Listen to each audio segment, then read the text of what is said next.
90% of buyers had already had their decision in mind, what they're going to buy. The question is, are you part of that 90%?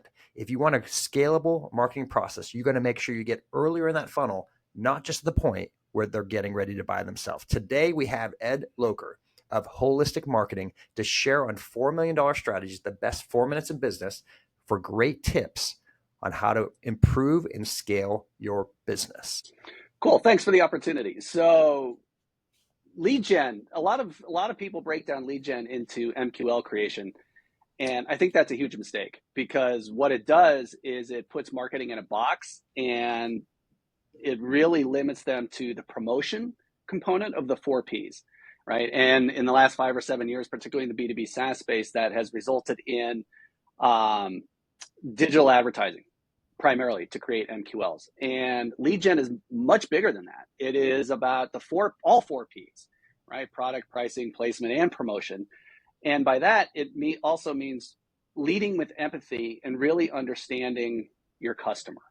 And I think most B2B organizations do a woefully inadequate job of understanding the pain points of their customers, and they don't do sufficient research. B2B, for whatever reason, thought we were immune from the fundamentals of marketing that the B2C community has been living by for decades. Customer research, in-depth customer research, really understanding the pain. And we sort of in the B2B space thought that all these intent signals and our ability to surveil our prospects electronically and discern intent based upon their behaviors somehow was a substitute for really understanding our customers. And it's turned out, I think, that those chickens have come home to roost, because a lot of B2B SaaS companies in particular aren't seeing the growth from the MQL generation that many were expecting. So in order to generate real, honest to goodness lead generation that is durable and scalable over time, I think you really need to do that customer research. I think you need to be very empathetic to the customer's pain points, and you need to create memorable experiences for your customers before they're in market.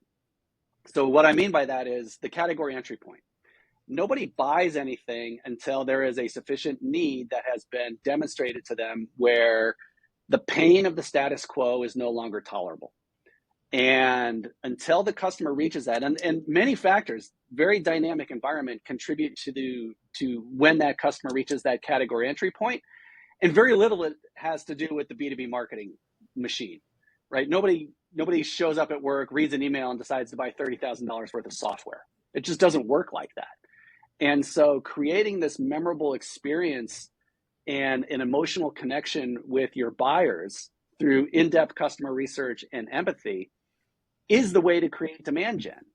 And Harvard Business Review published a study a while ago of 100 opportunities that are created in the B2B space. 40% of them, 45% of them result in no decision.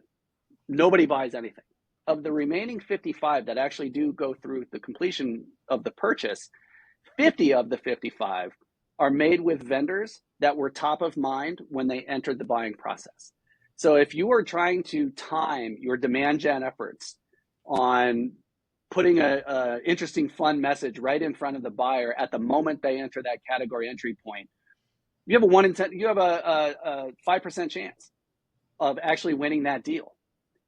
So lead gen is not about digital advertising MQL creation. It's about creating memorable engagement on a consistent basis over time and paying attention to those pain points that your customer has, not what you think you want them to have.